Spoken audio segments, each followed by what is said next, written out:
Welcome to a Thanksgiving holiday weekend edition of Second City Sports Zoom style. Zoom Zoom style. style. Oh boy. Along with Lakeena and Lamont Scott coming to us live from quote unquote parts unknown. I am Sydney Brown. You can follow yours truly on the Twitter and the IG at SidKid80. Once again at SidKid80. That's SIDKID80. That's SIDKID80. You can follow me at Keena McGee on Twitter and at Keena_McGee on the IG. You can follow me at Lamont Scott on Facebook, Lamont Scott 69 on Instagram, and Lamont Scott 16 on Twitter. And you can follow this podcast, Second City Sports, along with our other programming from We Are Regal Radio, a.k.a. War Media, by simply searching for War on Anchor, which kicks you over to Spotify, iTunes, SoundCloud, Stitcher, Google Play, wherever you download your podcast. Make sure you search for War on Anchor, and then look for Second City Sports. We're also on iHeartRadio. Please download the iHeartRadio app. When you do, type in that search engine box, War on Anchor. That's WARR on Anchor. And we're also on the Tube, a.k.a. YouTube, at War Media. Once again, at WARR Media. You can not only hear us, but watch us do our thing. Hello. Hello. We still need work. Need work. Whatever. Hey, at least it got gas in the plane. At least it's some gas. So some gas in the plane now. So we on our way. Yeah, speaking of gas being on the plane, let's discuss what happened in Week 11 in the National Football League. Of course, our Chicago Bears had the bye week, thank goodness. But the teams that they play within the division of the NFC North, they all lost yesterday. We're talking about the Green Bay Packers, the Minnesota Vikings, and those sorry-ass Detroit Lions. But let's start off with the Green Bay Packers. They dropped an overtime game to the Indianapolis Colts, 34-31. Aaron Rodgers for Green Bay passed for 311 yards and 3 touchdown passes. Devontae Adams caught 7 balls for 106 yards and a touchdown. They scored 28 first-half points, but only scored 3 points in the second half. And, of course, lost the game in overtime when Marquez Valdez-Scantling fumbled the ball on a key third-down play, which gave Indianapolis Colts a shot to win the game with the field goal, which they took advantage of that. The Packers dropped to 7-3. The Colts improved to 7-3. Lamont, I'll start with you. Is a running thing going on with the Packers the last couple of years that when it comes to physical teams, they tend to fall by the wayside. We saw it last year, in particular against San Francisco, both in the regular season loss and in the NFC Championship game. We saw it this year early in the season against Tampa Bay on the road, and now they went to bed again against the Indianapolis Colts, which is the number 1 defense in the NFL statistically. Do the Packers have enough to win it all, or should you be worried as a Packers fan? If I was a Packers fan, and I'm glad I'm not, I would be worried because I know we can't win it all because we don't have enough to win it all. And it's like you said, Green Bay, cheesehead. What happened when you put heat on cheese? It melts. So Facts. that's why, I mean, look at it. The offense always on point. Aaron Rodgers is my second. If I didn't dislike Green Bay so much from what they did to Walter Payton in the 70s, I probably can root for him a little bit. But Aaron Rodgers is my MVP candidate other than Patrick Mahomes, who we will definitely get to later. But the thing with Green Bay is when you get physical with Aaron, they tend to lose. And that's just the bottom line. So until they toughen up, which I don't think they ever will as long as, it's a system in Green Bay. So I don't see that changing. But, yeah, I don't think when pressure gets hot, I never picked them to go all the way. I don't see them getting past my beloved Saints. And definitely maybe not even Tampa Bay trying to get out of the NFC. So and we're not even going to talk about the AFC teams that they're going to play. So what happened yesterday wasn't surprising because you remember that was the toughest game to pick. That was our hardest game. We were stuck on that game. That's why it was the game of the week. But other than that, yeah, I don't think they got enough. Yeah, I mean, look, all the NFC North teams have issues, various issues. We saw it yesterday. I know I saw some Bears fans were tweeting like, "Hey, look, we still got a shot. We still got a shot." Yeah, and no, y'all still got issues too. Everybody has issues in that division. So let's slow down on the whole like, well, Bears got a chance to win division. No, stop. I mean, Green Bay's still 7-3. I don't know what the heck happened. Unfortunately for the Bears, they're going to have to face Aaron Rodgers, who's not going to be in a very good mood. So, yes, y'all are coming off a bye, but yeah, I think if you're Scanlon, I'm sure he stayed as far away from Aaron Rodgers as he could. I'm sure he made that social distancing thing in art form. He made it real. Oh yeah, for his own safety. But look, I mean, the defense for the Packers, and also they've been having issues on offense. I mean, look, look, I've been saying this about that Colts defense. They're among the tops in the league for a reason, and they showed you why they were able to. You've been there since day one. Yeah, well, thank you, but they pretty much tamed the Packers' offense in the second half. So you got to commend Frank Wright and the defensive coaching staff for that.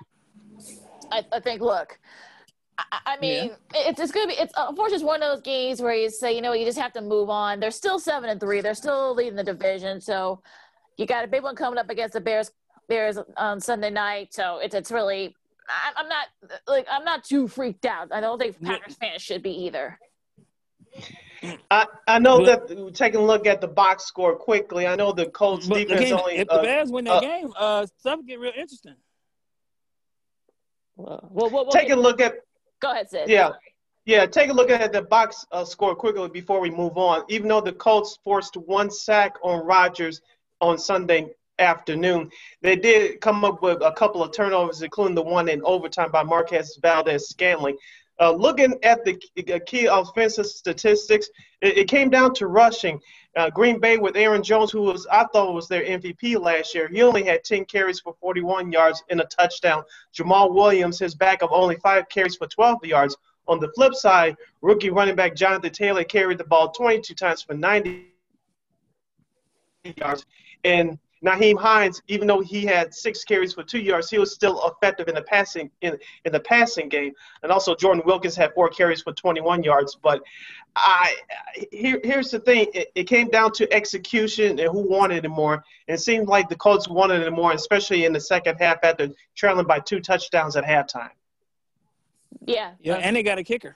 Yeah, they do. They do have a kicker. So so Sally Jesse Raphael glasses, but he makes them when he has to. Yeah. Oh yeah, he does. He really does. I mean, he did. Yeah, but he didn't miss like nothing. No extra points in college. I mean, we watched him kick at Georgia for all 4 years. I mean, that man. Why we didn't spend a draft pick on him or a kicker coming out, I didn't understand. But that's another day. Moving on to the Minnesota Vikings, they had a chance to crawl back to 500. They dropped a key game at home to the Dallas Cowboys, 31-28. I watched this game in its entirety via my computer. I'm gonna get you a shirt that say via my computer.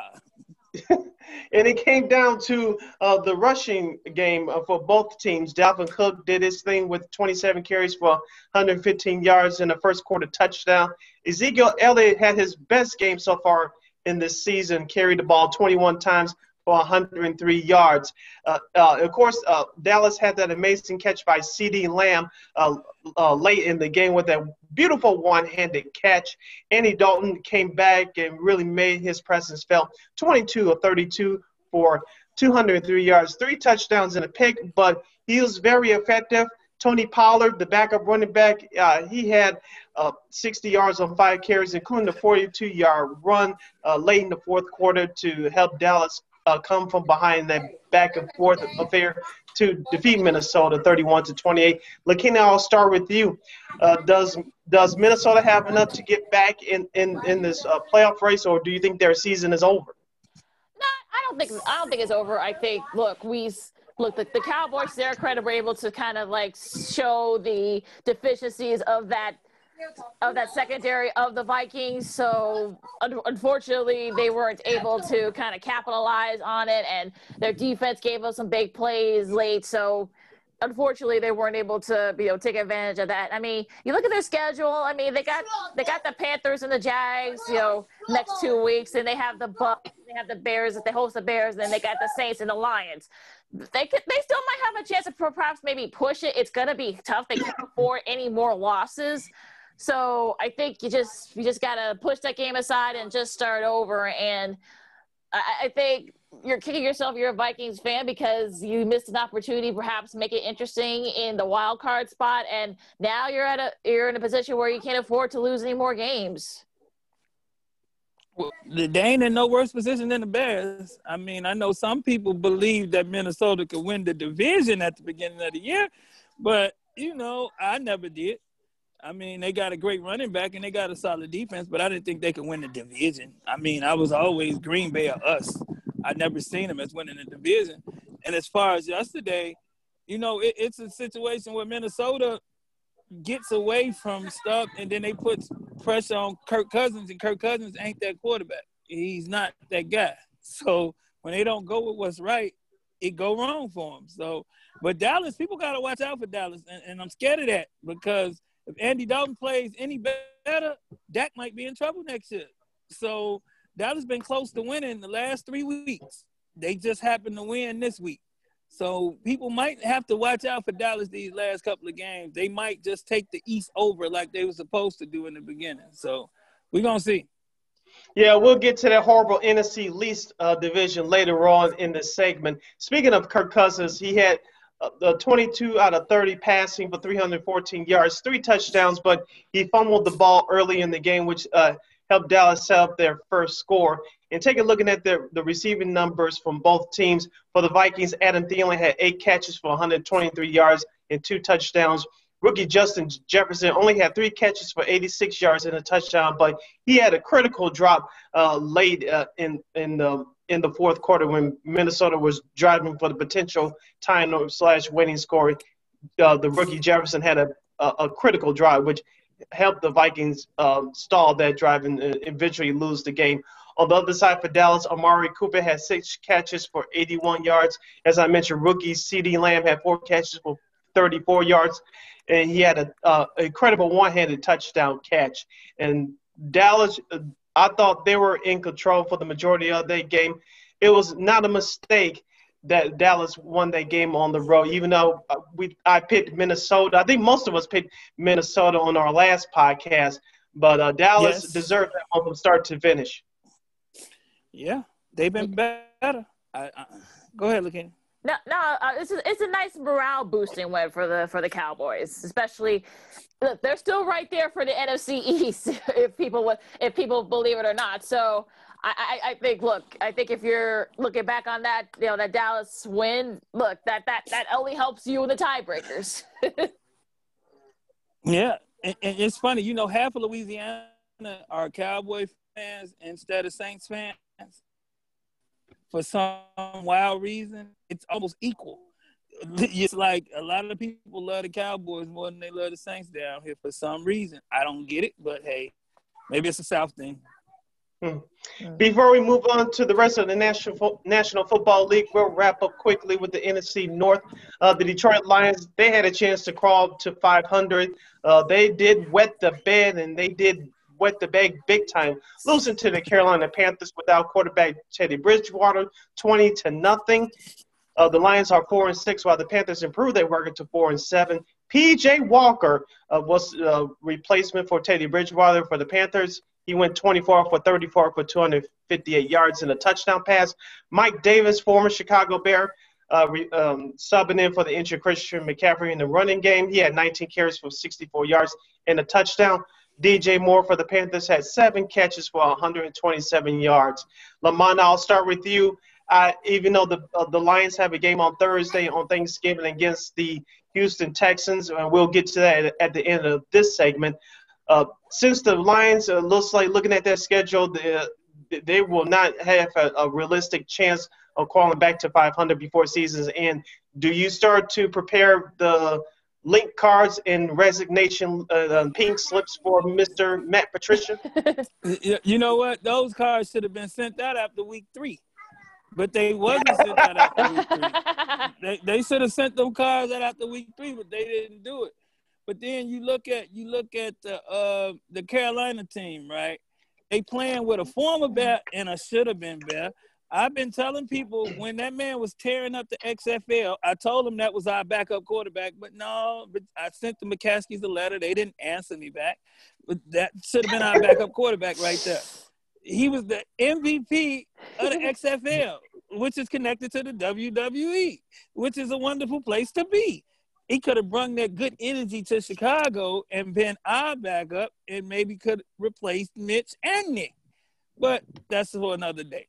But, yeah, Detroit, I don't see Detroit doing much. But when we get to that game later, I'm going to probably have some more comments. But to answer your question, Sid, pink slip should have been given out after week 3 when they lost 3 games by a combined 40-some-odd points that they were leading in the second half. So pink slips should have been on the way. Well, I love the fact, you gotta love his story too. Like, Lamont said with the XFL connection. Also, he was recruited by Matt Rule when he was at Temple. He got the start to be Bridgewater tried it. His knee just couldn't. They didn't want to, injure his knee even worse. So they brought him in. He was able to do what he needed to do. He didn't make any big mistakes. Mike Davis did what he needed to do. So look, that's a pretty look. We saw this Carolina team earlier this year, and then I got to think that Walker threw a couple interceptions, but look, it was his first start, so we weren't gonna go on him too much for it. So.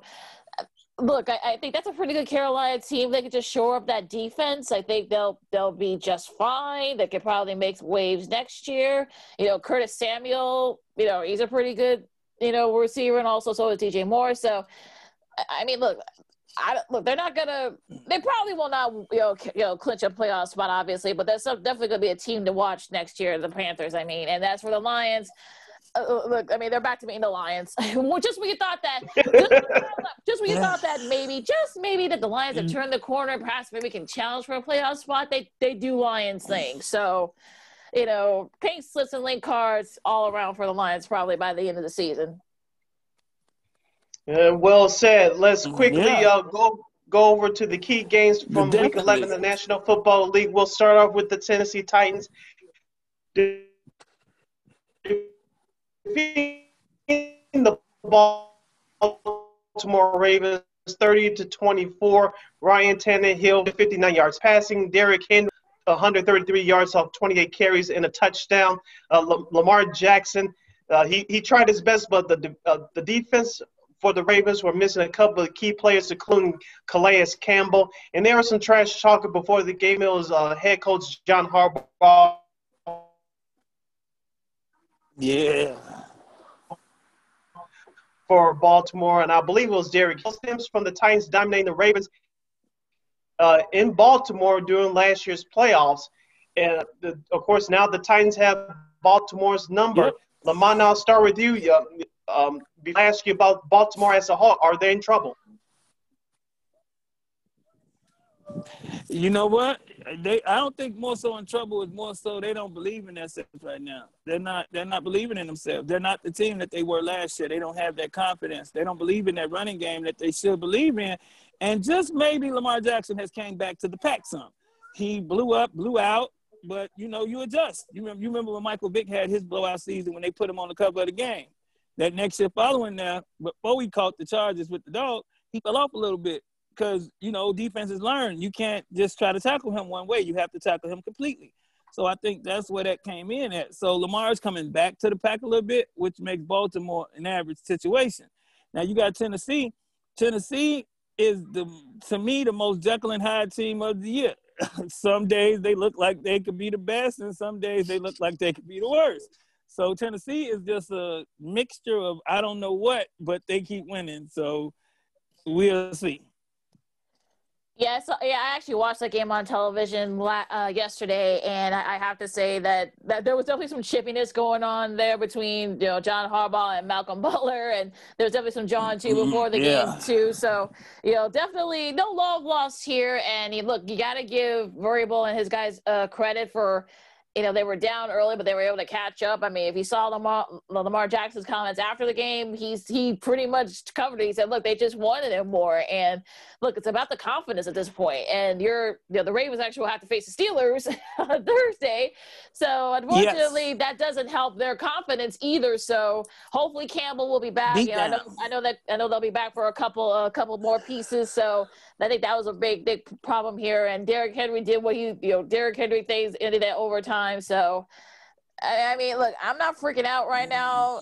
Ravens fans shouldn't either. But I think if they could beat Pittsburgh, that should help their confidence a little bit. But at the same time, though, I think things are starting to kind of mesh together here at this point. If was the fifth, Lakeena, if was the fifth, we'd all be drunk. So drunk, oh God. Yes, I don't see them winning. We'll get to that game later, but we'll talk about that Pittsburgh game later with Baltimore coming up. The Houston Texans defeat the New England Patriots 27-24. Deshaun Watson had over 300 yards passing and two touchdowns. Cam Newton on the flip side for New England, 365 yards and a touchdown pass. New England sits at 4-6. The Texans 3-7. Both teams are not going anywhere. But this question goes to the Patriots. Lakeena, I'll start with you. Can we throw dirt on them for this 2020 season as far as playoffs are concerned? Yeah, I think we can. I think, look, this is a game they couldn't afford to lose, and to keep pace because there's so many good teams in the AFC. This will not help. And look, you give the defense credit for the Texans. I mean, I think when we get to our stats and does, I think I'll have a couple of people that might be recognizing. Yes. But yeah, looking at their schedule for the Patriots, I mean, they face the Cardinals, they host the Cardinals. I mean, their next three after that are on the road with the Chargers, the Rams, and the Dolphins. I mean, they're probably the one game that they'll probably have a chance to win against the Jets. At the end of the season, it's over. And look, you can't really blame it all on Cam. I know. Look, Cam he didn't have any interceptions, didn't cause any turnovers, so it wasn't Cam's fault. Unfortunately, this has been a problem all season. Their defense, a lot of their defensive guys, opted out. So, and they gave up almost over 340 receiving yards. So we saw that, and lack of talent. Yeah. So it's over. It's over. No playoffs. Yeah, I don't. They may not win again. Not this year, because I mean, I think the Jets. That's gonna be the one game the Jets win this year. The Jets gonna beat them. That's what's gonna happen in that game right there. The Jets will beat them this year. That's my early prediction. Hey, see it? Write it down.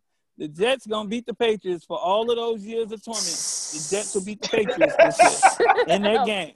Because just think, all of them years they got this the payback chance. This the payback time. They're gonna take that chance to do that. And yesterday, it's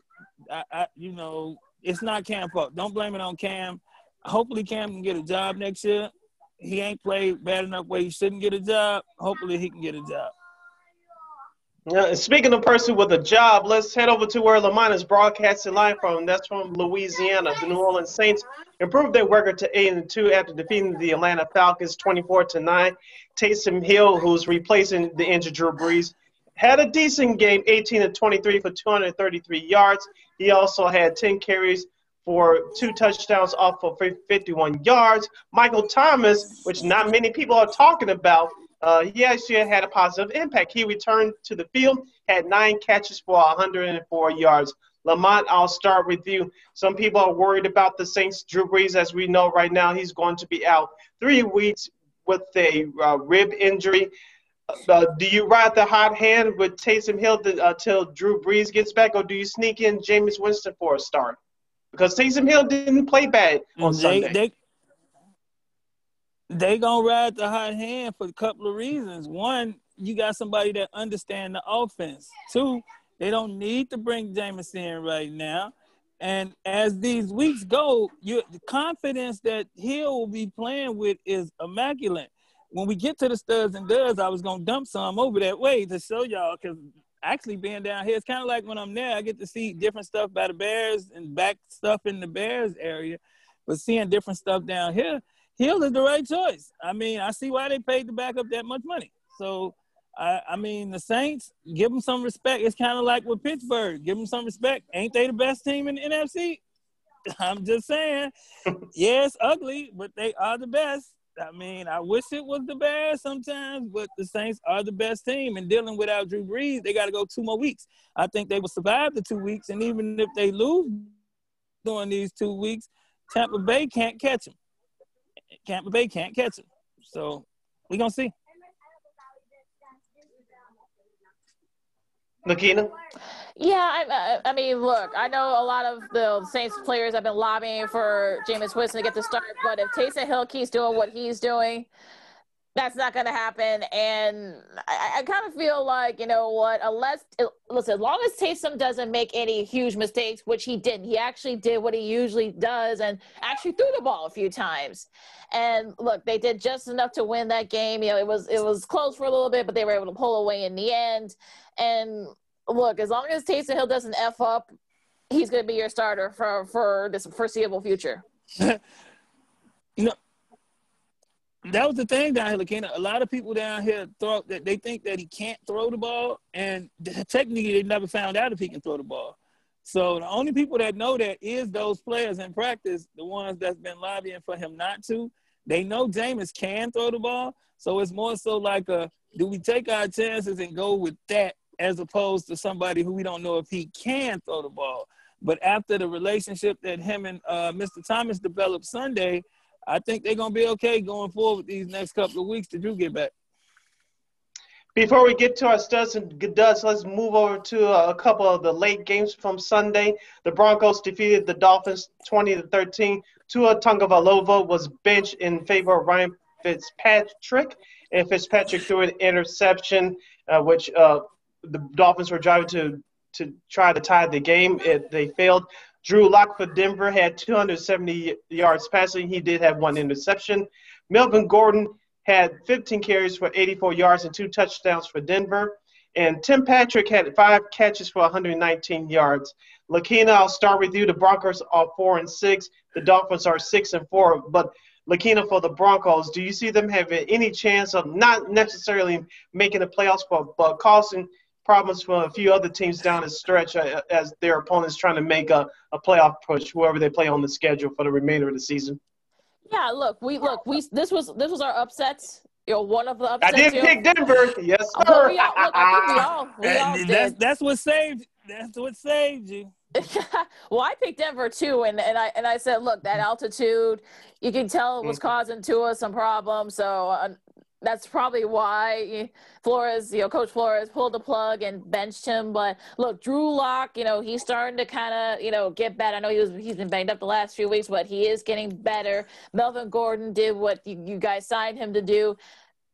Look, I mean, look at their remaining schedule. I mean, they could definitely cause some problems. I mean, they got to go at the Saints, so that might be tough, but at the Chiefs, but maybe the Bills could cause me some problems there seating wise, but I think they could kind of, and also they finish up they host the Raiders to finish up the season. I'm sure they're going to want revenge. So, I mean, I think they probably could maybe cause some problems. If Drew Lock can keep the mistakes to a minimum and maybe the defense can actually show a little bit of a pulse, I think they could probably, give some playoff bound teams some fits. I mean, that West is it's tough. They get ugly down there. And, I root for Denver silently because of a relative. So, I mean, like you say, if Drew continues to improve, they got a quality running back in Gordon. That's quality right there. I don't know why we didn't reach for him. So you look at it like they may can upset somebody. They might can, Lakeena. I might have to ride with you. They may can. The Los Angeles Chargers defeated the New York Jets 34-28. Of course, the Jets started out strong with a punt block and a return for a score. The Chargers dominated the majority of the game. Rookie quarterback Justin Herbert, 37-49 for 366 yards and 3 touchdown passes. And Keenan Allen for the Chargers had 16 receptions for 145 yards and a touchdown. Lamont, I'll start with you. The Chargers, they're kind of like the Bears, but a poor version of the Bears. Every time the games get close, they cannot find a way to pull through. That's why they have a 3-7 record. But can they cause some problems between now and the end of the season? I'm not saying they're going to make the playoffs, but at least improve enough to create momentum heading into 2021. Yes, they're gonna hit somebody in the head. And they're the rich Bears because they got a quarterback who happens to be the Rookie of the Year coming, since Joe Burrow won't be able to be. So they got the Rookie of the Year, and they have a quarterback, two things that we don't have. And that makes them the rich Bears. Even though their defense is not as good as the Bears' defense, they got some young killers on their defense. They got a couple of people on that defense that's going to be all-world in the next year or two. So I believe in the Chargers. I mean, they're going to hit somebody in the head late in the season, and they're going to be real upset because they wasn't expecting to get hit in the head. I don't have that schedule in front of me, but if I did, I could probably point out the team. But they're going to hit somebody in the head because this man throwing for 300 yards every Sunday. He's not playing with them. And I didn't believe in him coming out. I was like, maybe he's the real deal. So we gonna see. Yeah, look, I've been high on Justin Herbert since when he was in college. So I'm glad I'm glad he's developed well, and the circumstances might have been a little bit iffy about how he got the job, but what it is. I think they could probably cause some. Yeah, we're not gonna talk about that. Well, yeah, I mean, look, I can imagine that should be an investigation. Well, I mean, look, I can only imagine, if some of those losses, some of those bad losses that they had, and had they turned to wins, they would have been right there for a playoff spot. But they could probably cause fits for some. They still got to play like guys. They still got to play the Raiders. They still got to play the Chiefs too. So they could probably definitely cause some problems for them. Yeah. And speaking of the Chiefs, we'll wrap it up before we'll get to our studs and duds. The Chiefs come from behind to beat the Las Vegas Raiders on Sunday Night Football on the road, 35-31. Patrick Mahomes, 34 for 45 passing for 348 yards and 2 touchdowns. Clyde Edwards-Helaire carried the ball 14 times for 69 yards and 2 touchdowns. And wide receiver Travis Kelce, who caught the game winner, had 8 receptions, 127 yards, and a touchdown. Lakeena, I'll start with you. Yes, Pittsburgh are 10-0, but do the Chiefs, even though they're 9-1, do you think the Chiefs do you think in your mind that the Chiefs reclaim their spot as the top team to beat in the AFC? I think they're one of. Look, I mean, the Steelers haven't shown me anything to not doubt them to be the top, but I think that I'll say that the Steelers are 1 and the Chiefs are 1A, or maybe I'll reverse that since the Chiefs are the defending champions. But look, I mean, that was a very entertaining game last night. I mean, it was look, I wasn't expecting it to be a high score. How you reverse that? They ain't lost. Like I said, they're the defending champions. That's the only reason why I reversed it. So, the Raiders beat them, but they got their revenge. Look, I wasn't expecting it to be a high-scoring affair, but it was. And I mean, look, I don't know. I'm sure they were probably more upset about that Raiders loss earlier this season at Arrowhead. But I think they're both like even. I think. Hey, it was so funny. I was gonna ask you that. Are the Raiders that good, or are the Chiefs coming back some, or did the Chiefs not pay attention to the Raiders again? That was the question I was going to ask you before I got into the comments about the game. It could be both. Which one? It could be both? Yeah, it could be both. I think the Raiders are better than I think people want to give them credit for. And I also thought that, look, they gave you the playbook as to how they can be beat, the Chiefs, I mean. Yeah, and with that playbook, I think the only way a team going to get to the Chiefs is you cannot give them the ball back. You have to have a running game. So that brings teams like Heckle and Jive Titans and who else? Pittsburgh, because they can run and throw. So, and they can hit Patrick Mahomes in the head a bunch of times. So we're going to see. I'm going to be interested to see. But they still won. Pittsburgh is still one. I don't care if they is the defending champions. Pittsburgh still won. All right, guys, let's head for our studs and duds for Week 11 in the National Football League. Lakeena, let's start with you. me have go first. I'm going to start with, I'm going all the way back to Thursday night. Seattle, I mean, look, Russell Wilson showed you why maybe he should be back in the, maybe not the top MVP, candidate, but I think he should be right back in the top 3 or 2 or 3. The fact that they were able to kind of, and also the defense too, they stepped up. I mean, we all gave that front 7 a hard time, but they gave Carlos Dunlap and KJ Wright and those guys. They actually were able to. They did enough to tame the Cardinals, their NFC West rivals. So they were able to tame them. So they get the Seattle Seahawks get a stud from me. Look, Houston, we talked about them earlier, and my third one.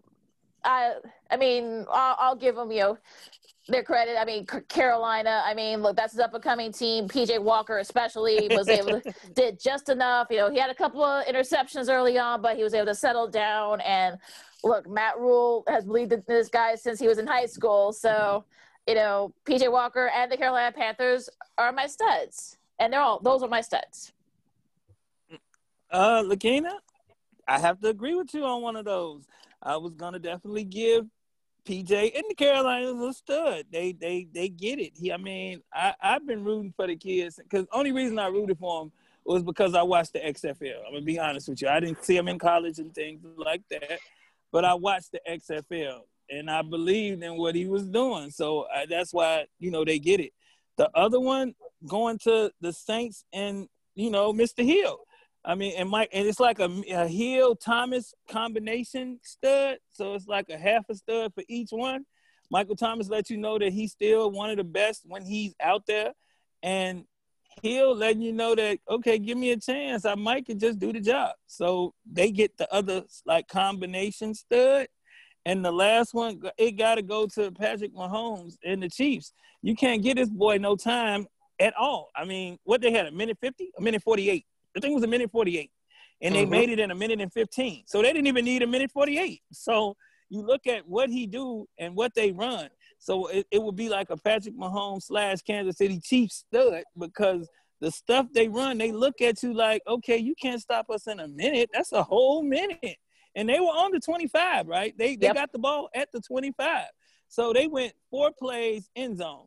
And there wasn't even no big plays involved in that. It was just 4 simple, common plays that simple plays for them. Great plays for regular teams, but simple plays for them that they run. So, yes, Kansas City is immaculate, and that's why they can have that 2 behind Pittsburgh, Lakeena, until Pittsburgh loses. Now, if Pittsburgh loses Thursday night, then it's a Kansas City floodgate.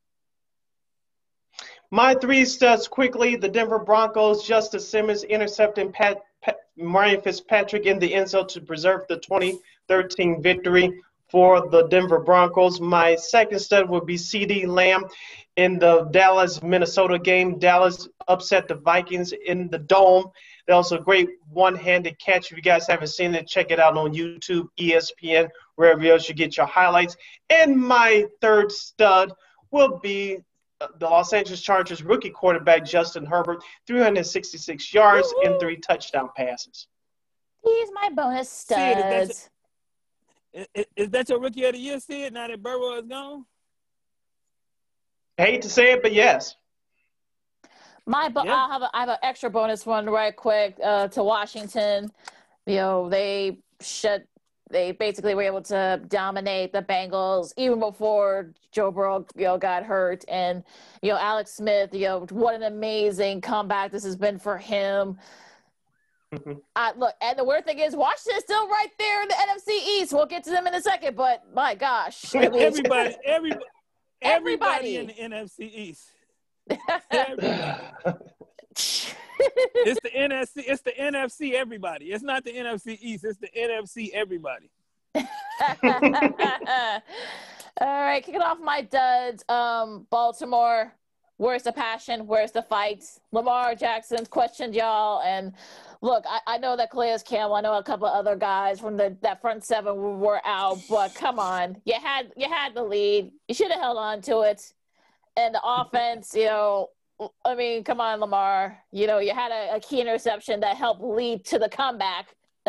lead to a touchdown that started a comeback for the Titans. So what the heck's going on here? And actually, they'd be out of the playoffs right now if the playoffs started today. So they need to get it together over in Baltimore.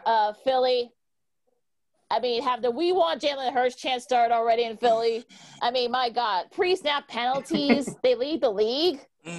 Wentz had 2 interceptions. What the heck is going on over in Philly? I mean, my God. It's just absurd what's going on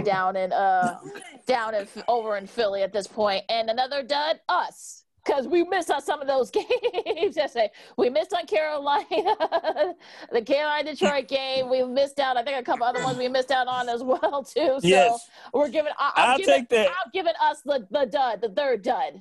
Go ahead. I'm with you.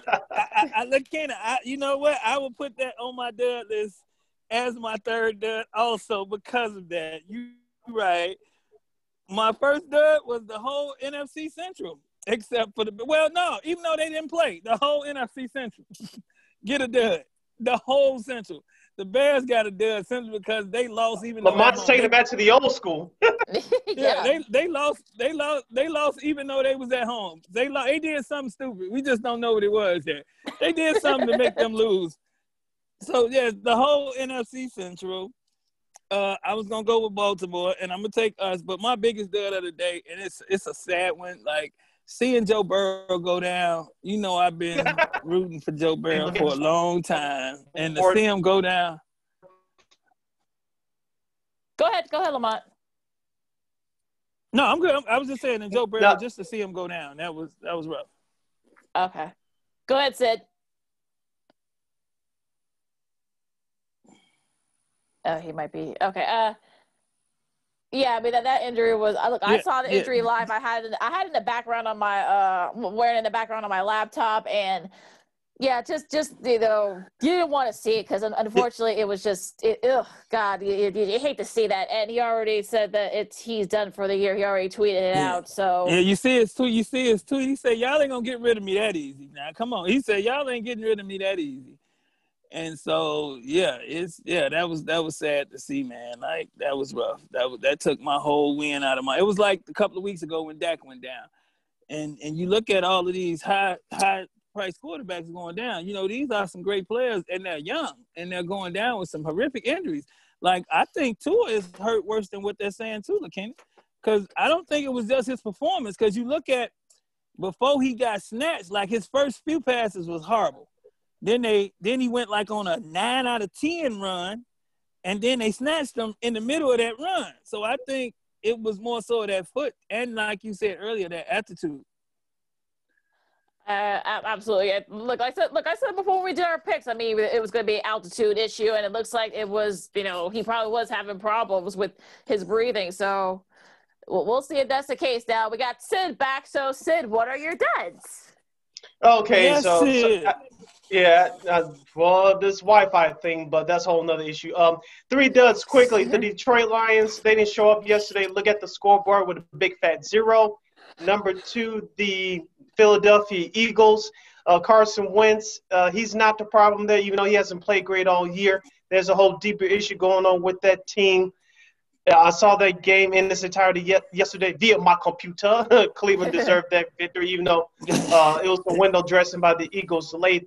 And my number 1 dud is the Baltimore Ravens defense. Well, can someone please tackle A.J. Brown? And on the flip side, that was a heck of a run by A.J. Brown, which turned out to be the game leading scorer at the time before Justin Tucker tied it up to force overtime. So those are my 3 duds. The Baltimore defense, terrible on Sunday. Definitely, and it's just awful. So, all right, a little. Oh, go ahead, Lamont. No, I would say, Sid, you mentioned Philadelphia. How would you feel if Carson Wentz became the Bears' next quarterback next year? Obviously, he'll be working under a new coach, so whoever that coach is, has to be familiar with them. He's better than Nick Foles slightly at this point, but my question is, can he stay healthy? And the answer is, outside of this year, no. Okay. Just asking. Because there was some rumbling, so just asking. At this point, I think you got to keep it take it as noise at this point, Lamont. I mean, anything that says, well, this guy might come in or this guy, at this point in the season, you just got to keep taking it as noise. That's it. There's not going to be anything development for the next few months, so it's not even worth white mentioning. Noise. It's a white noise. Yeah, so it's not even worth mentioning. All right, real quick, for the Bears, they've got the Packers coming up, one of the oldest rivalries in the NFL. Real quick, guys, what are your synopsis for this game? I didn't write it on my sheet. Actually, I had wrote Green Bay on my sheet, but after looking at the Packers and Aaron Rodgers gonna be mad, I'm gonna leave it with Green Bay. I picked Green Bay, and I'm gonna leave it with Green Bay. I was thinking the Bears, this could be the one that the Bears steal from Green Bay, but this probably won't be that one. So I'm gonna stay with Green Bay. I'll make my pick later, but here's my quick synopsis. Looking at that Packers game against the Colts, the Packers can be had. As I told people at the end of last year, and so far this year, the Green Bay defense is not as good as people want to make it out to be. The Colts and the Tampa Bay Buccaneers have shown you that the defense can be had from the Green Bay's losses earlier this season. So I think the Bears will play better, but here's a few questions. One, who's going to be the starting quarterback for the Bears? Will it be Trubisky? Will it be Nick Foles? And number two, will David Montgomery, assuming he's going to be healthy from his concussion protocol, to run the ball for the Bears? Number three, will Matt Nagy will he make some sort of a commitment to running the football? That's the one thing you could do to keep Aaron Rodgers off the field. And number three, will Akeem Hicks be back for the Chicago Bears? Because remember, he made his return from that ugly elbow injury last year against the Packers. They nearly pulled off an upset in that game. Now, will Akeem Hicks return next Sunday? I'm not sure, but if he does, he gives that Bears defense a better chance to pull off a potential upset. Because let's be honest here, Akeem Hicks, yes, he's good in the pass rush, but he's better in the run defense, which is still very good for Chicago. Yeah. I mean, I look at it like going into it, the Bears are just so iffy. See, you know what I'm saying? Mm-hmm. Like, you notice all those ifs you said. You said like 4 ifs. If. And we said if earlier about the fifth, we still be drunk. I mean, I don't know what Bear gonna show up. So I kind of reserved that, and I'm wanting them at this point. I'm willing to pick against them until they prove me wrong. And if they prove me wrong, I'll take the loss because I don't believe in Matt Nagy. I don't believe in Matt Nagy. I don't believe in what he's saying in the locker room. I don't believe in what he's saying in Club Dub. They probably got dust on the tables at Club Dub right about now. So probably have rat. Work. It's rough at Club. Oh gosh, yeah, it's rough rat at Club infested, Dub. yeah. Ain't nothing happening at Club Dub. The liquor done went spoil. All the snacks spoiled. It's rough at Club Dub. So I don't know. It's rough at Club Dub. And I got somebody that working there. That's my buddy. And he's like, man, it's dark around here. I'm like, I know. Clear the cobwebs, I guess, right? Look, for me, I think this game is simple. Look, Aaron Rodgers is not going to be in a good mood. He's going to light a fire on, both the offense and the defensive guys too, because they see the Bears' offense is mincemeat no matter who ends up starting. I know there were some reports that Mitch's elbow's feeling better and. Shoulder, I should say, is feeling better and he's throwing better. Okay, fine, whatever. But does it really change anything? It doesn't. So I think, look, I'm sure the Bears will play better since they're fresh off a bye. But an angry Packers team, especially Aaron Rodgers, I don't want to face them. Maybe we should put Matt Nagy out there at quarterback. He's a quarterback, right? Maybe we should send, since he know the plays. Maybe we should send Matt out there. What you think? I haven't heard nobody say that all year. Send Matt back out there. All right. Well, real quick, since we're going to do something that we don't get a chance to do, but since this is going to be our only podcast for this week, pick the Thursday games. And since it's Thanksgiving, we're going to do all three Thursday games. All right. And happy Thanksgiving, too. Happy Thanksgiving to y'all, too, man. I hope y'all have a safe, productive one, too, man. Eat a lot of fried turkey and jambalaya. Mac and cheese for me and some pie. Yeah. Same I'm here. eating a whole fried turkey. I'm eating a whole fried turkey and a whole pot of jambalaya just by myself. So I'm on fat boy alert. Knock I'm on yourself fat out. boy alert. Love it. Knock yourself out. All right, first up, you got the Texans and the Lions. Ugh. I'm going with Houston. Lamont? Man, I'm going with the upset at home on my sheet. So you see, I didn't change it. Detroit will win. It's Thanksgiving. Matthew Stafford. Detroit gonna win at home. I have Houston too. I think they're gonna want to probably finish up better and give maybe Romeo Cannella a chance to get the coaching job permanently. We'll see with that, but I think Detroit's good, Detroit, and I think the Texans will win. But Lakeena, so that's a pink slip. That's a pink slip game. So the loser of the game, they get the pink slip. Basically, pretty much. That's rough.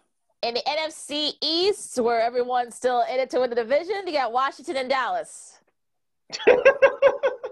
If you're Fox, you want to jump out the window. Okay. Oh gosh. How do you think Troy feels about this? Happy belated birthday, Troy. By the way, his birthday was a couple of days ago. Yeah, no pun intended, but yeah. Go ahead. Give me the Cowboys only because they're going to ride the momentum off their upset win over the Minnesota Vikings on the road.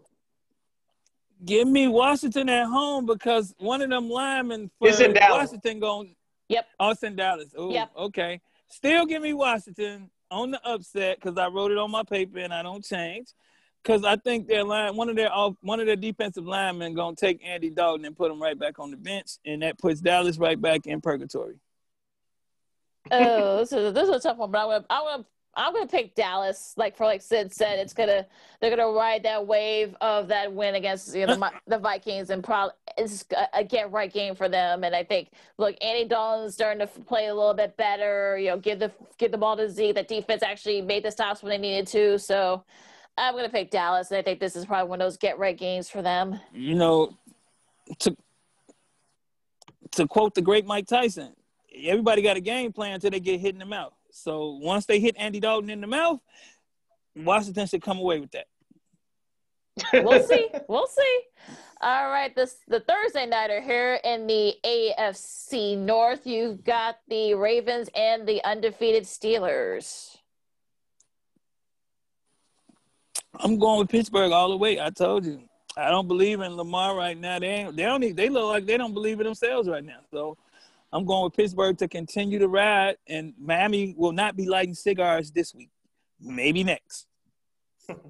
I'm going with Pittsburgh at home as well. Baltimore's in a free fall. I don't know if Calais Campbell will return to play in that game since it's coming off a short week. Ben Roethlisberger, he doesn't have to do too much. As you mentioned, Lamont, earlier, if Pittsburgh has a solid running game with Benny Snell and James Conner, that should be enough for Pittsburgh to win. Chase Claypool, the rookie wide receiver, he's going to have a big night. So I'm looking for him to have a big performance on the national stage. So I'm going with the Steelers to go 11-0 at home. It pains me to say this, but I think you guys are right. I think the Steelers are going to go 11-0, and the Ravens are going to be in free fall once again. And watch Lamar Jackson have his best game this season. So it's strange how that it could very well happen. Who knows? Lamar's mama's favorite player. Yes. Look, she already asked. She's seeing the preview of it, right? Because she was watching TV yesterday. She was like, they playing on Thanksgiving? I was like, yeah, Mama, they playing on Thanksgiving. I want to watch it. She said, he playing against the cute guy. I was like, who is the cute guy, Mama? She was like, Pittsburgh coach. I was like, okay. Boy. Oh, gosh.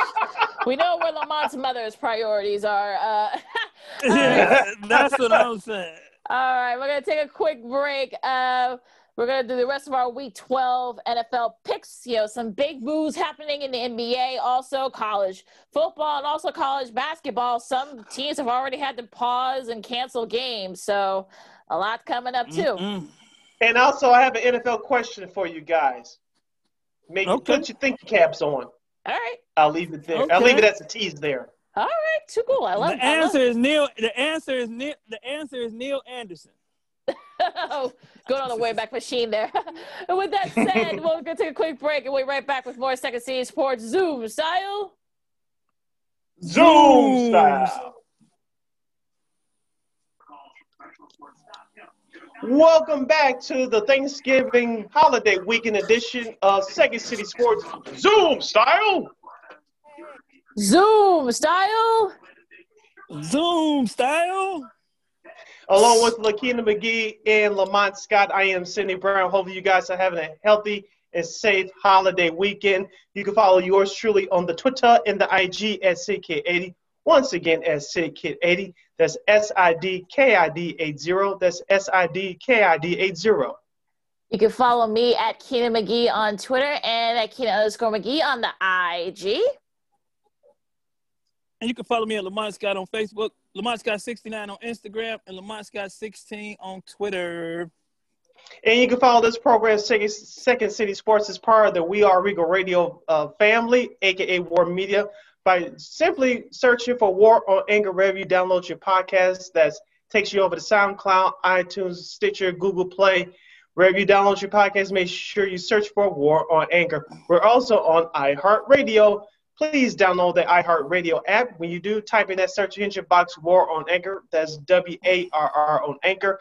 And we're also on the Tube, a.k.a. YouTube, at War Media. Once again, at WARR Media. You can not only listen to us, but watch us live do our thing.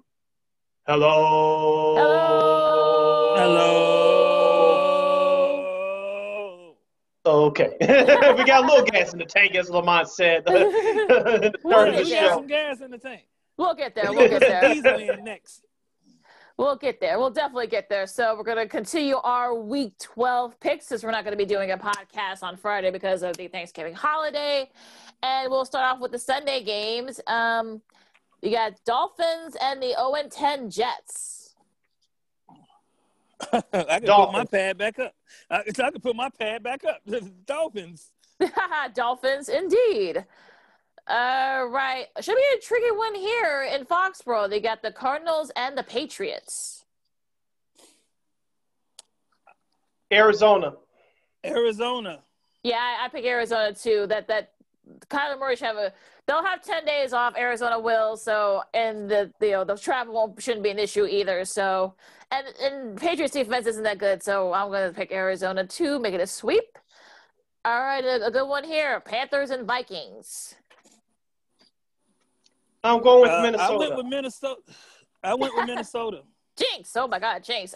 Minnesota. I'm picking Minnesota too. They're not going to be in a very good mood. So I think Minnesota, this is a get right game for them. All right. You got the Cleveland Browns and the 1-9 Jags. Cleveland. I guess I have to go with Cleveland as well. I guess I have to peer pressure. I guess I have to go with Cleveland too. Welcome to the club. Oh, well, get your mask on, folks. A good one here in the AFC South, a pair of 7-3 teams. You got the Titans and the Colts. Ooh, that was a tough one. Oh, yeah. I think the Colts will sweep the season series. Give me the Colts in a slight – I think they technically favored, but give me the Colts in a slight upset at home. Now, I was going with Indianapolis also, Sid, because I think that defense can stop not so far as the running back, but the quarterback. So I'm going with Indianapolis also. I'm picking Indy too because of their defense. I think their defense will do just enough to slow down that offense. Maybe not Derrick Henry necessarily, but I think they'll do enough to slow the offense as a whole down. The 3-7 Giants. Yeah. And the 3-7 Giants against the 2-7-1 Bengals. And unfortunately, some news that came across the wires just a few minutes ago.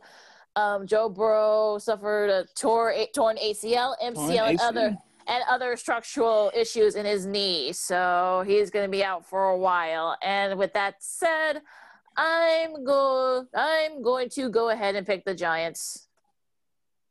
I am going to pick the Giants also. It hurts me, but Joe Burrow had a big, bright future, and I'm praying he bounced back. It's a sad day in Louisiana. That was all that covered the news last night. That was all over the sports. That was all they were showing. They were showing that more than the New Orleans win. If the New York Giants can't have a quote-unquote give me victory on their schedule here, they don't deserve to play the rest of the season. So I'm going with the New York Football Giants. Daniel Jones, the second-year quarterback out of Duke, should have a big day. All right, you got the 3-7 Chargers against the 7-3 Bills coming off a bye. I'm going with Buffalo. I'm trying to see where did I put that Charger game. I know I wrote it on here. Didn't I write that on there? Yes, you did. I don't see it on my list. Well, go ahead and do your pick. Yeah, I wrote it, but I didn't circle it. Oh, I'm gonna go with Buffalo. Buffalo at home, right? I'm gonna go with Buffalo. I'm going with Buffalo. Picking Buffalo too. All right, you got the Las Vegas Raiders and the Atlanta Falcons. I'm going with some pissed off Raiders. For some reason, I do not trust the Raiders in recent history going on to the East Coast later in the season. Of course, they're coming off a tough loss against their rival, Kansas City. I'm going with Atlanta. I just got a weird feeling about this one. I hope I'm wrong, but I just got a weird feeling about this one. So I'm going with Atlanta. That's gas, it. Oh gosh, okay. You take some Beano and some. No rim shot for that one. Use some probiotics for that. I'm gonna pick the Raiders too. I mean, they're probably not gonna be in a very good mood. I mean, they'll be able to look. The offense will be able to go through that Atlanta defense. So I'm gonna pick the Raiders. You know, time zones, whatever. It's fine. The first of the 3 o'clock games in the NFC West. You got the 49ers and the Rams. I picked the Rams. It's time they show up. I picked the Rams. They at home, right? They should act a fool. They should act a fool. They should act a fool. They really should. I mean, because don't nobody respect them. I mean, I think it should be an Aaron Donald massacre because somebody from San Francisco probably ain't playing. So yeah, I'm going with the Rams. The Rams should be in a foul mood, assuming they lose to the Tampa Bay Buccaneers on Monday Night Football. So this will be a get-right game for the Rams. So I'm going with them at home. I mean, even if they do win the game, assuming. I mean, whether they win or lose, tonight's game against the Bucs, I think they'll be ready for this game. I know it's going to be a short week, but they're going to be at home. So, and the 49ers, we don't know who's going to be playing. So that's a kind of a wild card. That's a wild card there. So I'm gonna pick the Rams at home. All right, should be an interesting one here in this other 3 o'clock. You got the Saints and the Broncos. What's interesting? Well, look, I mean, what's interesting about that? Well, Taysom Hill, I mean, he's playing. I mean, it's fine. You think? Yeah, I think so. I think the Broncos can give the Saints fits. It's going to be outdoors, so I don't think the Broncos. Yeah, I don't think the Broncos defense can even handle it, even if they switch to Jameis. I think the Saints got a different attitude right now, and it's an attitude of don't nobody respect them. Don't nobody talk about them. Even though they're on top of the NFC, they're the most disrespected. They're the most disrespected leaders in the world right now. So they got an attitude. They got a real attitude. Like the defense has a real attitude, and their defense is sorely underrated. Don't nobody get a defense no credit. Even when you mention the Saints, everybody talk about Drew Brees and if Drew can do this and if Michael Thomas can do this. What about Davis? What about that defense? And that's what they said Sunday, and they going to say it again Sunday. So I'm picking them to beat up on them. Give me New Orleans, but it's going to be a closer game than what people are giving it credit for. And, of course, and the big reason is Drew Brees will not play, I should say. Yeah, I'm picking the Saints too, but it's going to be close. It's not going to be a blowout like Lamont's predicting. It's going to be a close one. All right. Well, I didn't say blowout. I meant beat up. They might beat them up and not blow them out. They're going to beat up them, though. Okay. Well, then that's different, I guess. Should be a good one here. This is part of the CBS doubleheader. This is actually the only game as part of the CBS doubleheader. It's the NFL Game of the Week. You got the Chiefs and the Bucks. Give me Tampa Bay. Dun, dun, dun, dun. Ooh, it's stepping out. Okay. Well, Lamont. See it allowing me some room to catch up. See it, thank you. I'm going with Kansas City. You really think Tampa Bay defense can keep up with that offense? You really think it's somebody over there that can keep up with that offense? It's going to come down to turnovers in that defense. Even though the Raiders showed on Sunday night that you can slow down the Chiefs to an extent, it's going to come down to turnovers. I think Tampa Bay can create a couple of turnovers. I think also because they're at That's home. why when I get back to Chicago, I'm going to start watching games with you. Go ahead, jump out there, Lakeena. Jump on out there. I'm gonna go with Tampa. I just because it depends at home, and I think I have a feeling that Ndamukong Suh and that defense will force a turnover. Will force Mahomes to sort of not make a very good decision. It was very uncharacteristic. So I'm thinking the Bucks, also because they're at home. All right, last but okay.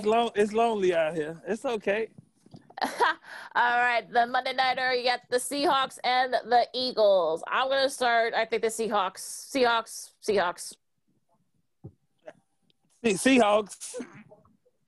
Who the Seattle's playing? Eagles.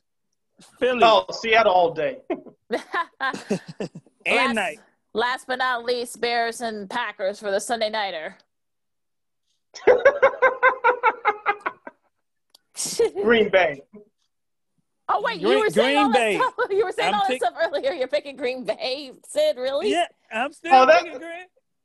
I'm picking Green Bay because I got to catch Sid.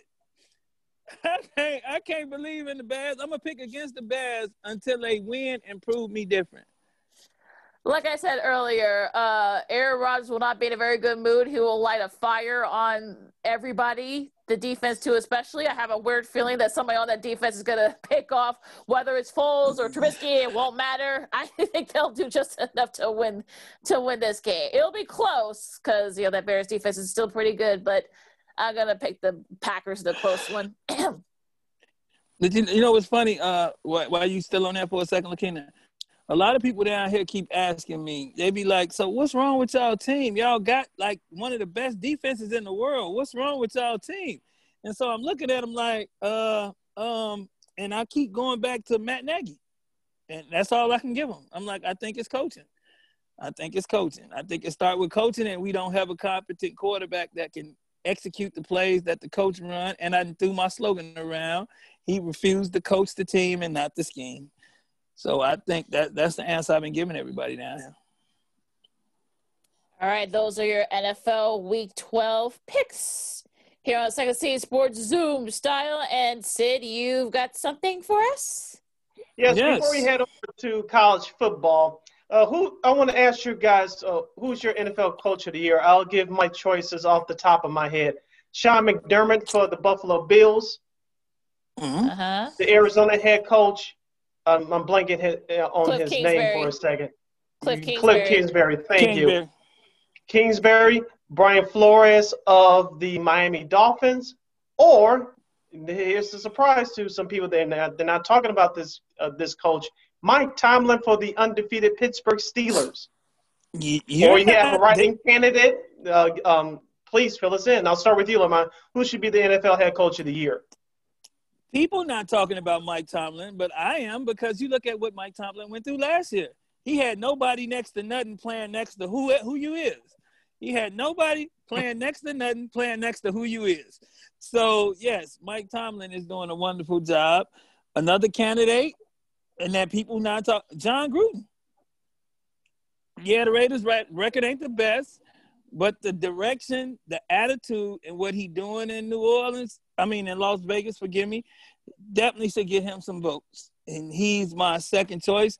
And my third choice would be Buffalo's coach. But if you had to pick one, who would be your coach of the year? Mike Tomlin. Okay. Because they thought he was done. People wanted him to get his pink slip last year, which they seem like they want every year for some reason. But, yeah, he continues to ride as the captain of the ship. I could imagine how some of his locker room meetings go and how they be. I like his whole everything. I've always been a Mike Tomlin fan, even when he was a defensive back. So, yeah, I'm with Mike Tomlin. I'm voting for Mike. If I had a vote tomorrow, it would be Mike Tomlin. You can make a Okay, case Lakeena? for all those guys you mentioned, Sid, but I think Mike Tomlin, just because for what Lamont said last year, there were a lot of people, I'm sure in Pittsburgh especially, that probably wanted him gone. But you look back, you think he really didn't have anything, so that's why they've had the struggles they did last year. But the fact that he was able to bring that team together, Big Ben's healthy again. You got the great wide receiving core with Claypool and also Schuster, and the defense has been getting better. So I think he can make it. I think Mike Tomlin is probably the front runner. Although, look, you can make a case for Kingsbury, you can make a case for McVay, you can make a case for Frank Wright. I think so. It's gonna be a tough. Yeah, It's he's gonna a be sleeper. tougher. Yeah. So I think it's gonna be a tough one. It's gonna be a tough call for Coach of the Year, no doubt. Let me throw in another sleeper. He probably won't get it, but he deserves some credit, especially after the victory on the road at Baltimore. Mike Vrabel of Tennessee. Yeah. I think You, so. you He'll know, be there too. So yeah, I think he'll be right there too. and he's solid, Sid. Like, I just think he's super solid. Like, he's solid, and like you mentioned with Indianapolis coach, I mean, he may be that real sleeper. I mean, the culture and what he's bringing. Like, I look forward to the next 5-6 years with a bunch of these guys coaching in the NFL. Like, I like what they're doing, and even Matt Rule, I like what he's doing. You know what I'm saying? They're not winning Oh and yeah, things of that Carolina. nature. Yeah, even though they're under I 500. Yeah. Yeah, I like, and that's what I'm saying. And I don't see that type of leadership in Chicago. I don't see that in us. And last night while I was watching that game, I had to ask myself, is Eric Bieniemy our next coach?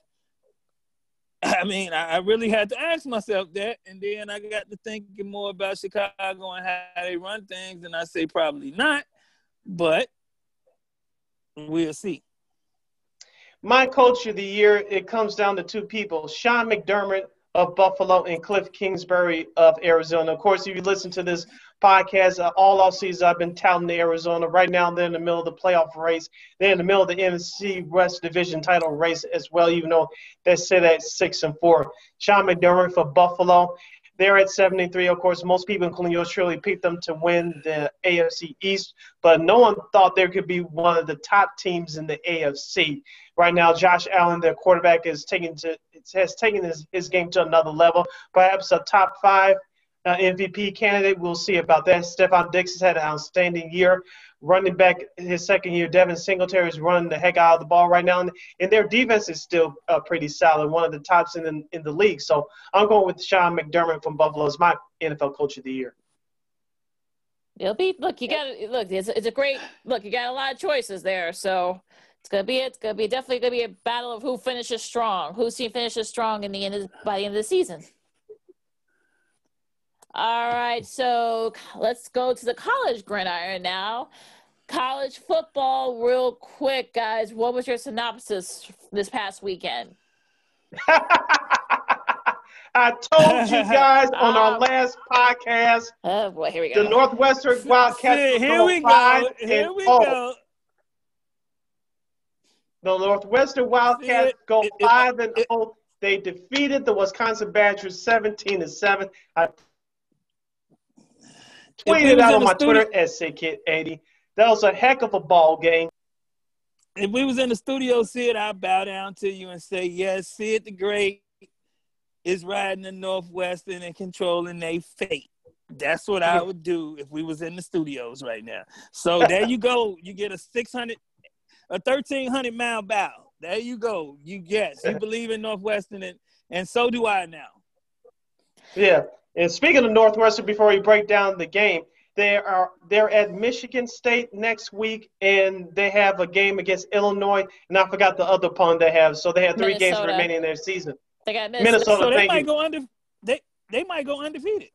And they should go undefeated. If that's the case, you can make a case for them playing in the Big Ten title game and perhaps against Ohio State.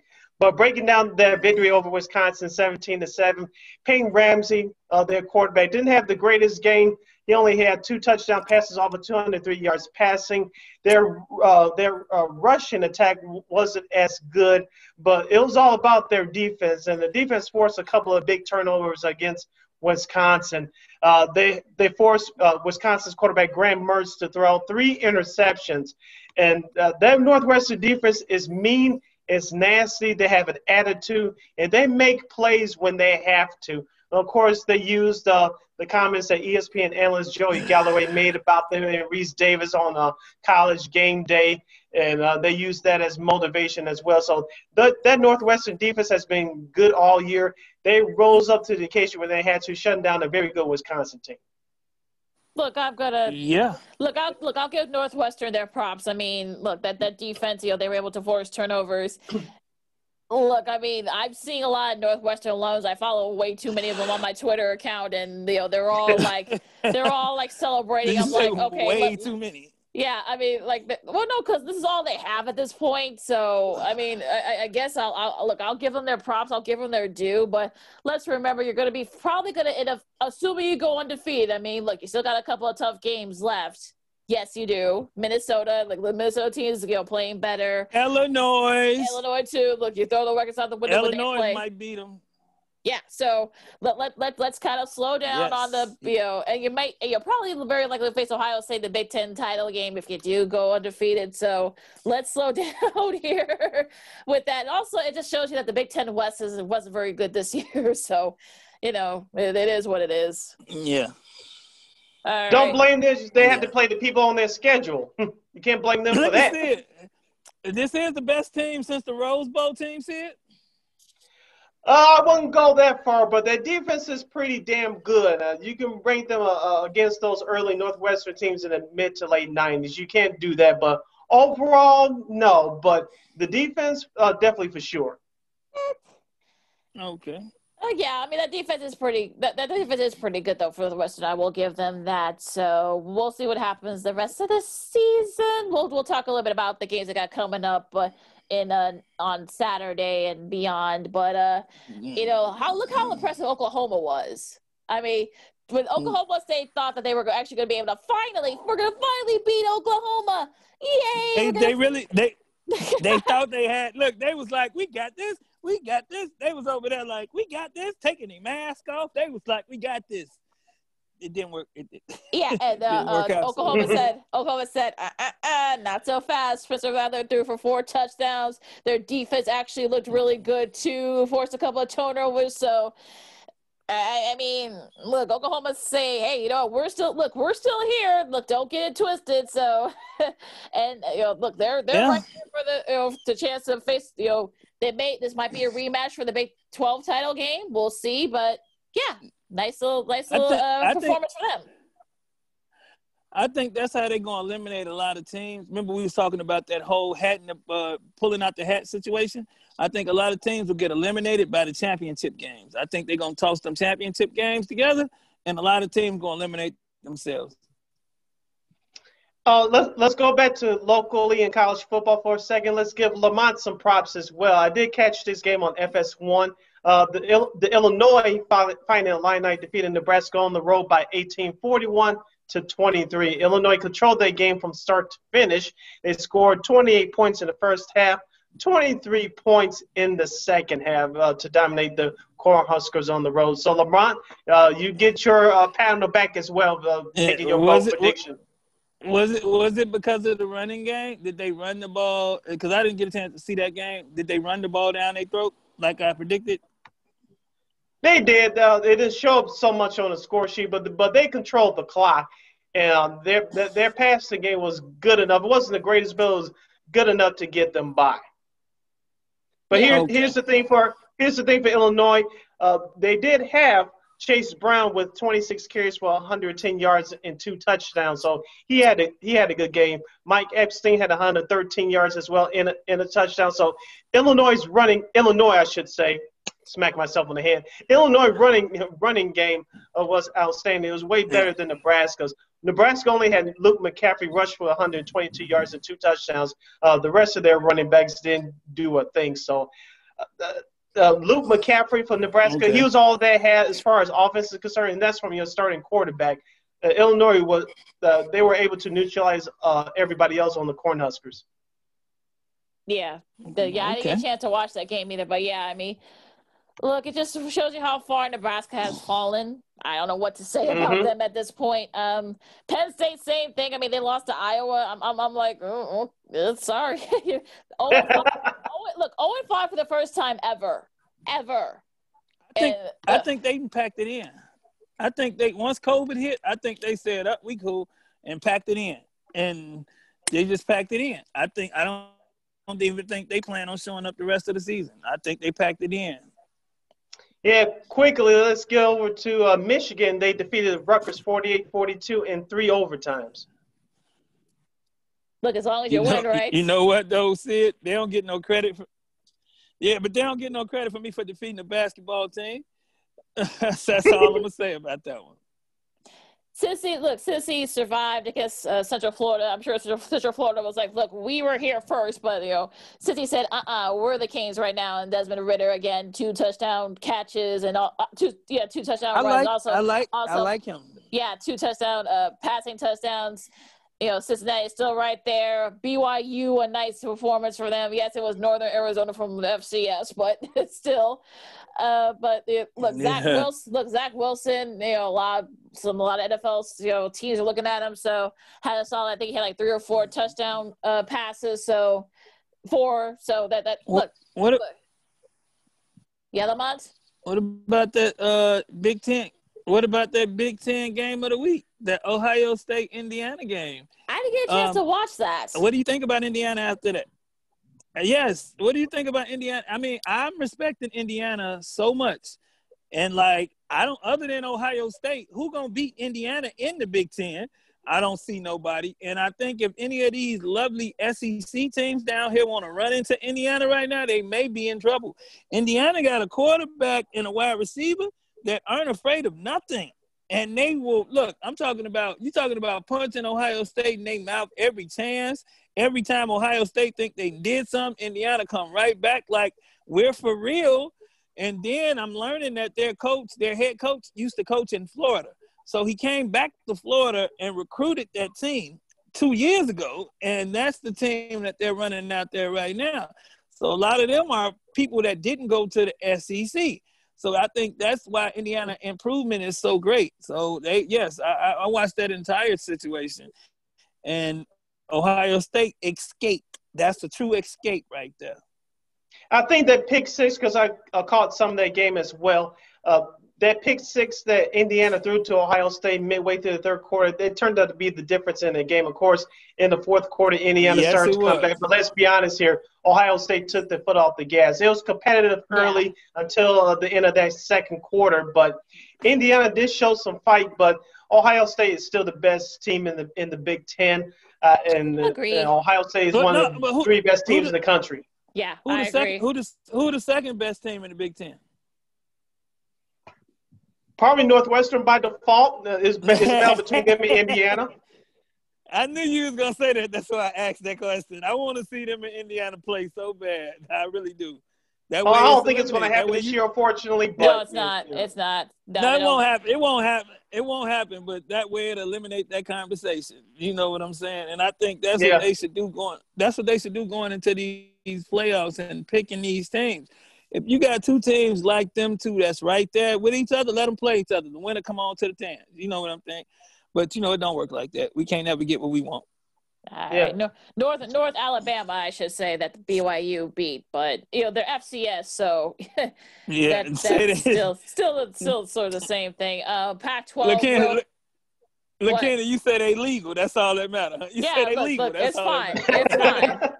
All right, nice win by Oregon. Also, USC. They could be on a collision course to face each other for the Pac-12 title game. I'm liking what I see from Oregon. They could be. Look, if they go undefeated, they could be right there for maybe a playoff spot. We'll see. But would you put them in there?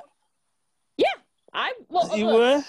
I mean, BYU, they're done.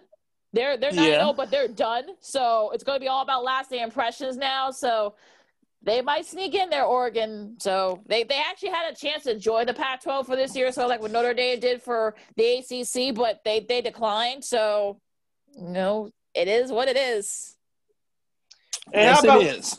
Yeah, how about where Lamont is broadcasted from Tiger Country? LSU gets by Arkansas 27-24 to improve their record to 3-3. Yeah. Yes, and you know what? And they're looking strictly to the future. Yeah, no, that's all like they're doing. Yeah, pretty much. after the game, even after the game, all they talked about was, yeah, that's momentum for next year. This is coming for next year. All that they talked about was next year. The players was like, yeah, we believe in the people that we put out there. We believe in our guys. A lot of our guys who we didn't know could step up, stepped up. And that's what all of their conversation was on, like, all of the news broadcasts and things of that nature. The last couple of days, that's all they've been talking about. So they're doing their thing.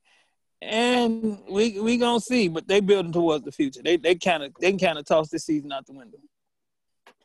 All right, and okay, let's look at the games for coming up this weekend. A big one in the Big 12, could be for control of the Big 12. Iowa State and Texas, that should be a good one there down in Austin. That's gonna be good. Yeah. Oh, absolutely. Notre Dame. Is Texas real? Is Texas real? That's what we're gonna find out. We'll see. We'll see. It should be a good one there down in Austin. And Notre Dame and North Carolina. Look, Mac Brown is used to pulling off, having his teams pull out upsets, so don't be surprised if his team does it today. On Friday, I mean. I was going to use your words, Lakeena. Upset alert. That's what I was going to say. Upset alert. I would not be surprised at all if North Carolina win that game. And speaking of not being, I think you will be upset, Lamont. But you probably won't watch this game, but since you're down there in Louisiana, but Ohio State will travel to Champaign to face the Fighting Illini. I'll ask you, Lamont. I know that Illinois is not going to win the game, but do you think that Ohio State, they are favored by 28.5 points as of this broadcast? Oh my! Do you think that the Fighting Illini will cover that? They won't cover. And I might try to make it to one of these casinos down here while I'm here before the game starts. Oh, my God. He's going to make his money off the Fighting Illini the legal way. Yeah, they won't cover. Look, they won't cover. I didn't know that number until you just threw it out. And I will make it to somebody's casino before I leave here and make that bet. They will not cover no 28 points. No, I don't see it. No. Oh gosh. So when we reconvene on Monday, I may be sitting in a hotel room that's paid for by the Fighting Illini. So yeah, we'll see. Oh gosh, we'll take the under on that one. Well, holiday money there too. Oregon State. I'm not going to say it's an upset, but look, it's a nice little rivalry that takes place. I'm glad we're getting that. Unfortunately, no Apple Cup though, because over at Wazoo they're having COVID issues. So Washington State will not play this year. Dadgummit. Let's see. Auburn and Alabama. Yeah, that should be a good one. Always a good one there, the Iron Bowl. And, CBS is happy because they get to broadcast SEC football for at least a few more weeks. Yeah, they get a game. They happy. We get a game. We good. But look, it's Alabama. Yeah, but look, having San Diego State, Nevada play on the big CBS network, look, that's probably going to be the new thing next year since CBS is pulling out of their TV contract with the SEC. So, look, we may be seeing some Mountain West or Pac-12 game of the week next year because remember the Pac-12, their contract's up with Fox and Fox, so CBS might be sneaking in and say, "Hi guys, we got a spot open." So yeah, that'll be smart for CBS to pick up the Pac-12 if Fox pulls out of that. Yeah, definitely. Should be a fun one there. Should be a fun one down in Tuscaloosa. I'm sure Alabama's gonna want their revenge from last year. So we'll see. And also, Northwestern would travel to Michigan State to face the Spartans, and they should be able to go 6-0, but it's going to be another close, rough and tough battle. They better not get too confident. See, that's all I'm saying. Oh, I agree. I agree. I don't think Fitz is going to let that happen. I hope not, but I don't think he'll do that. At least I don't think. At least I hope not. Yeah. Upset alert though down in Morgantown, OU and West Virginia. I think OU realizes that they have to keep winning in order to be right there in contention for the to play the Big 12 title game. So a little upset alert there for OU in West Virginia on Saturday. Yes, I will be trying to catch some of that. via my computer. I love that. We finally got Lamont to say it. Yeah, we find. Look. I mean, he's learning. He's learning. He's a quick study. Lamont is. So, yeah. So those are some. Yeah. Those are some of the matchups for. Those are some of your matchups for week 13.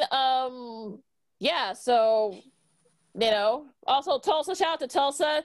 Came back. They're now 5-1. They could probably look. I mean, they could be right. They could give Cincinnati. They face each other in the American Athletic Conference title game. Easy for me to say in a few weeks. So we'll see. Should be a good one there. It's definitely possible. All right. So let's spend these next few minutes. Some busy things happen in the NBA. A lot of some familiar names are going to different places. So what was sort of like the move that kind of made you either stud you guys or you thought, or like, huh? What? hey, Gordon Hayward. Go ahead, Lamont. No, Gordon Hayward. That's the move that stunned me. Right there. That's the one that stunned me. Like, if you just want to say stun, that's what stunned. But it was some other ones that was interesting. That one stunned me, though. The rest of them interesting, but that one stunned me. $130 million? Oh, gosh. Yeah. Michael Jordan throwing money around. Yeah, get your money, Gordon. Look, that's all I'm going to say. Going to the So what I'm saying, so that ball coming down, throwing it to Gordon, he tossing it to PJ for the dunk. Hey, Michael Jordan trying to win more than 20 games. Go ahead, Sid. The defending world champion Los Angeles Lakers just got better. Of course, they shipped out Rondo and Danny Green and Dwight Howard. Who did they sign? Marc Gasol, NBA world champion with the Toronto Raptors back in 2019.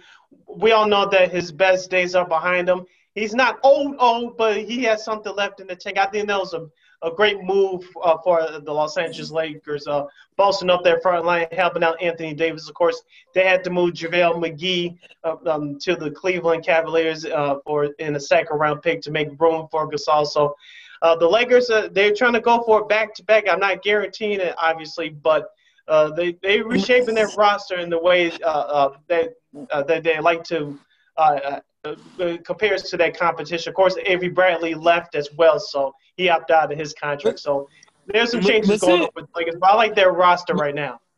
But see, you look at them other two players, them other three players that they put on that team. Dennis Schroeder is a ball player. Then Montrezl Harrell, and you got Wesley Matthews. So the Lakers could be some problems out there this year, because you know what that means? That means rest for LeBron and rest for AD. That's all that means out there. That's rest for both teams. And I don't see many teams in the East making those kinds of moves, especially Milwaukee. I don't think Milwaukee has gotten better in any kind of way. Yes, they got Jrue Holiday. Okay. You think that's, you know what I'm saying? Like, what does that really do? Yeah. I'm with you as far as the Lakers, Lamont, obviously, but I'm not worried about so much of the regular season. Can you stay healthy and get ready come playoff time? And if that's the case, the Lakers will be a tough out. It's not going to be easy for them because they're the defending champs, but with their veteran roster, if they can stay healthy or close to healthy as possible come playoff time, they will be dangerous. Yeah. Another team I'm looking at, the little move that Dallas has made.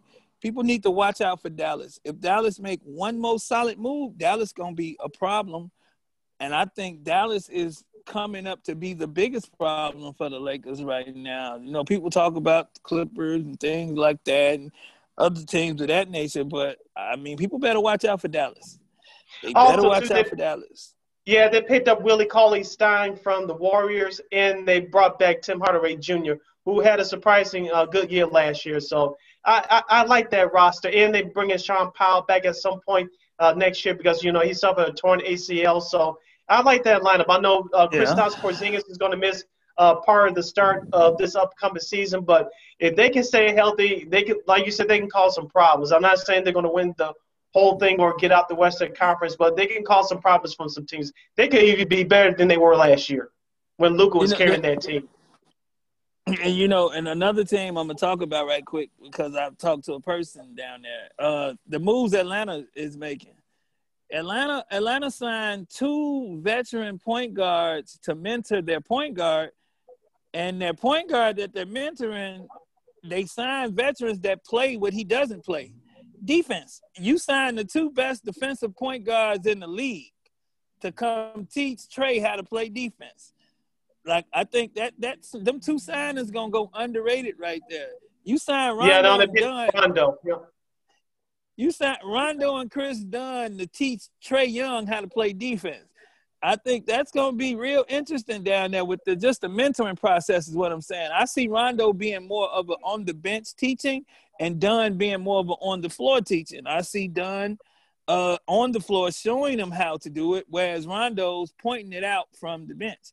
And like I said, I have a relative down there on that team that hasn't made a decision yet on what he's doing and what they're doing with him. So that's still going to be up for grabs. I'm going to probably figure it out in the next day or so. But, that was just real interesting to me what they did and what they're trying to do in Philadelphia, getting Dwight Howard.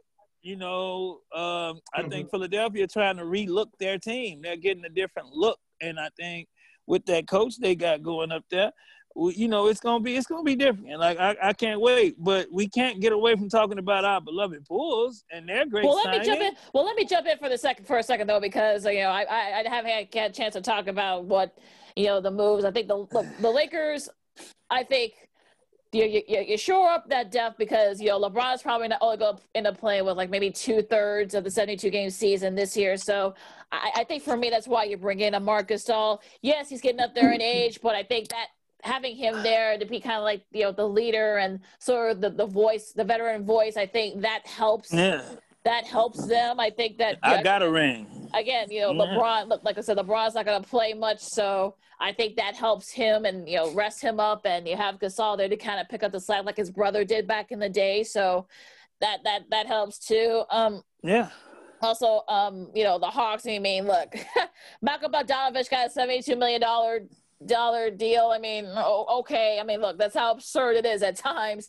Austin Rivers got got a 3-year deal with the Knicks. Jason Tatum got a $195 million extension with the Celtics. So this is definitely one of those sort of, especially with everything going on. Training camp's going to start in maybe I think next week, right after the Thanksgiving holiday. So I think for me, this is sort of like December the 11th.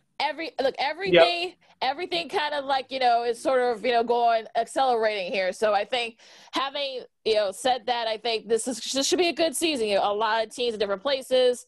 And look, Milwaukee, we'll see what Milwaukee does. I think this is definitely a chance for them to try to maybe perhaps get Giannis to stay.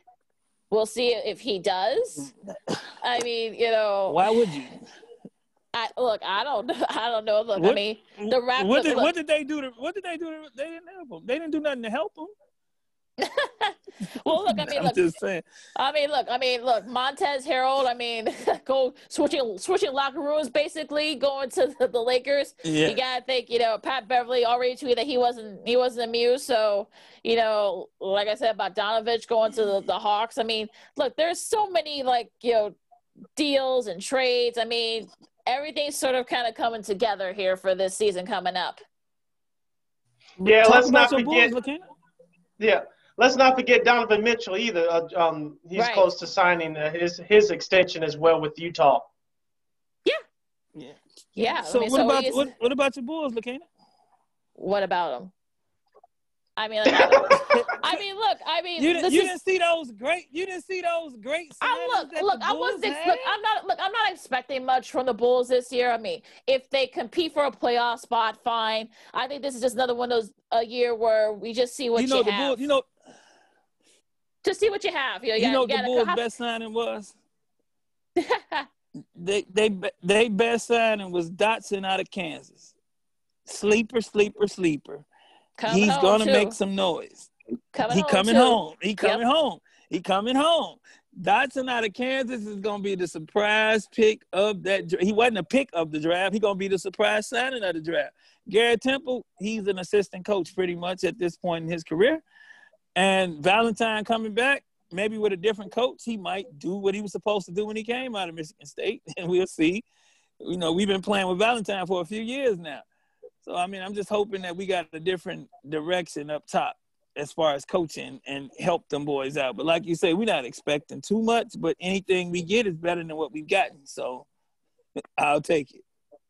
Yeah, that was an important move to bring back Denzel Valentine. Hopefully he'll be used in the proper way. Are you listening, Jim Boylan, who's out of a job?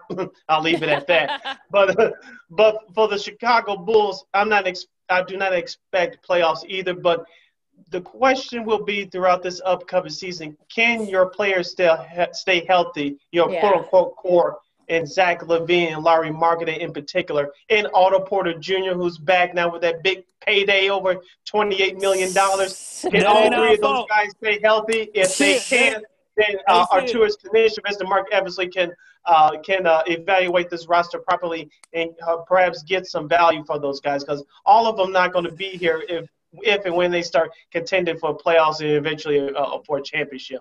Yeah. Hey, Sid, that Otto Porter money ain't our fault. That's not our fault. That's Washington's fault. That's not our fault. That Otto Porter money ain't our fault, man. So that's not on us. And if we got rid of Bobby Portis and two more players to get that money. So Jabari Parker. Yeah. So at the time, that was the trade at the time a couple years ago. And then they was talking about bringing Bobby back this year. That was crazy. I was like, y'all gonna bring Bobby back? He's looking for a team right now. So who knows? He really, you know who I think might end up back on the Bulls in some type of way? Taj Gibson. Because New York cut him. If he don't go back to New York on a basic contract, I wouldn't be surprised if he showed up in Chicago. All right. Well, all right. Look, we'll see. Look, Garrett Temple is like one of those guys that he's a veteran guy, he's a character guy, so he'll probably, like I said, he'll probably just be the de facto assistant coach. So look, whatever. Yeah, that's what I said. That's what he is. Whatever. He's also the president of the players. So I think like one of the top guys in the Players Association. So they talking them. That's gonna be Chris Paul replacement. They be talking about sometimes. So whenever Chris Paul steps down, they say that's gonna be the man. He might be. A lot of good things. People say a lot of good things about him. What are you guys looking forward to this week? This whole Thanksgiving week, a lot of stuff going on. Football, Thanksgiving football. Yeah. It's something about eating a whole turkey and watch. Because I'm gonna eat a whole turkey and watch football on Thanksgiving. We don't want you to pass out, Lamont. We want you still living. Don't go to sleep. I'm not. It's fried. It's fried. I'll be okay. It's fried. Well, that's even worse. So I'm gonna eat a whole fry. Exactly. That's even worse, though. Bake everything. Do not fry it. No, I'm gonna eat a whole deep fried turkey. I'm not gonna even lie to y'all. I'm gonna literally wake up. They're gonna be cooking it Wednesday night. I'm gonna wake up. I don't plan on doing anything but sitting here. I'm gonna sit outside. Like now, I'm outside now, sweating like really bad. It's hot. It's like 78 degrees. I'm gonna sit outside and eat and eat turkey and drink cold beverages. What about you, Sid? I'm looking forward to that Thanksgiving night nightcap between Baltimore and Pittsburgh, and of course, the Chicago Bears. Can they surprise us on national TV on Sunday, or will they look ugly again in front of a national audience? It's going to be interesting when we reconvene next week.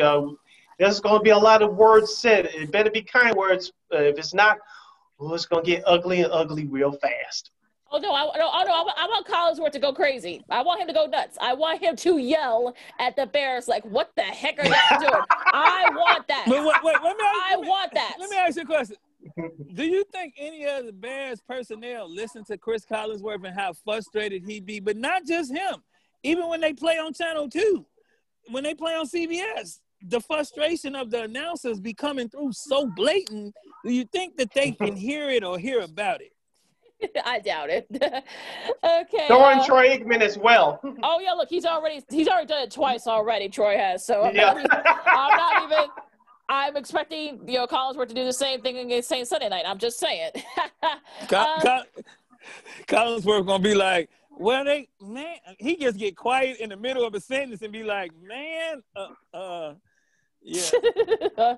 I got no words. I think for me, of course, the college and pro football coming up. College hoops, there's going to be some college hoops. Unfortunately, there have been some postponements. Duke and Gardner-Webb have had to postpone their game. Tennessee, they've had to pause their activity because Rick Barnes and maybe I think some players have had tested positive for COVID. On the women's side, Florida A&M, their women's team has decided to opt out. So a lot of things going on in college hoops. That's supposed to be starting tomorrow, I believe, as of this recording. Yeah, I think DePaul, the men's team, canceled the first couple of games because they had a couple of people tested for COVID-19 as well. That's not going to look like that would have mattered. That's right. DePaul was going to be a top 29 team this year. Oh, I thought it was going to be top 35. Who knows? Even crazy. What can I say? But yeah, so that's what I'm looking forward to this week in sports. So and just you know what else? One more thing. I'll be going to football playoff games tonight, and girls basketball down here has started. But I'll be going to the high school playoff games tonight, 4:00 actually. I'll be going to high school playoff games. They're playing their high school playoff games down here tonight. So I'm gonna catch a game tonight, and I'm gonna catch another one in the morning. So yeah, I'll be watching a lot of kids play football and a lot of girls play high school basketball. So nice. Yeah, I'm looking forward to all of that. Nice, and we're gonna have a very, very busy spring here with both the Illinois high school football and college and high school football and basketball teams. So they letting them play. They letting them play up there, huh? In the spring, yeah. Oh, in the spring. Okay. Yeah. So yeah. And that's what's interesting too. They got kids in school down here and everything. School buses riding around picking up the kids and everything. So I don't know. This COVID is just crazy. It's just crazy. Just nuts at this point. So with that said, you can follow me at Keena McGee on Twitter and at Keena_McGee on the IG. You can follow me at Lamont Scott on Facebook, Lamont Scott 69 on Instagram, and Lamont Scott 16 on Twitter. You can follow yours truly, SidKid80 on the IG. In the Twitter at SidKid80, once again at SidKid80. That's SIDKID80, SIDKID80. You can log on to our website at weareregalradio.com. That's WEAREREGAL radio.com. Read all of our articles right there. And you can catch our podcasts there as well. And speaking of our podcasts, you can catch Second City Sports and all of our other programming via War Media by simply searching for War on Anchor. That's WARR on Anchor. Wherever you download your podcast, that's Stitcher, Google Play, iTunes, SoundCloud. Wherever you download your podcast, make sure you search for War on Anchor. You could do that as well when you download that iHeartRadio app. Type in that search engine box, WARR on Anchor. And we are also visually on the tube, a.k.a. YouTube, at War Media. Once again, at WARR Media. You can not only hear us, but watch us do our thing live. All right. Yes. All right. So, everyone, I know, look, Thanksgiving is going to be a lot different this year. But, look, if you have to do it virtually, look, it's fine. It beats the alternative. So have a happy and safe Thanksgiving. Don't overstuff. Wash your hands and wear your mask. So for the guys, I'm Lakeena. This has been Second City Sports Zoom style, and we'll see you next Monday. Peace. Happy Thanksgiving. Until next time. Holla.